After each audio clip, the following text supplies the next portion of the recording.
Hi అండి. మీలో ఎంతమంది వేప చేదు తాగుతారు? మేమైతే హోమ్ టౌన్ వెళ్ళినప్పుడంతా ష్యూర్‌గా తాగుతాం. మా అమ్మ పిల్లల కోసం చేస్తుంది. వేపాకులు తీసేసిన తర్వాత ఈ కాడలు, జీలకర్ర అండ్ పసుపు వీటన్నింటిని ఇలా మెత్తగా నూరుతుంది. ఈ నూరిన దాన్ని కొంచెం వాటర్‌లో కలిపి ఇస్తుందన్నమాట. మా పిల్లలు తాగేసిన తర్వాత మిగిలిన చేదుతో కొంచెం వడియాల్లాగా పెట్టేసింది.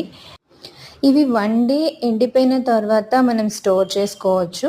మంత్లీ ఒకసారి కొద్దిగా వాటర్‌లో యాడ్ చేసుకొని పిల్లలకి పట్టినట్లయితే చాలా మంచిది హెల్త్‌కి.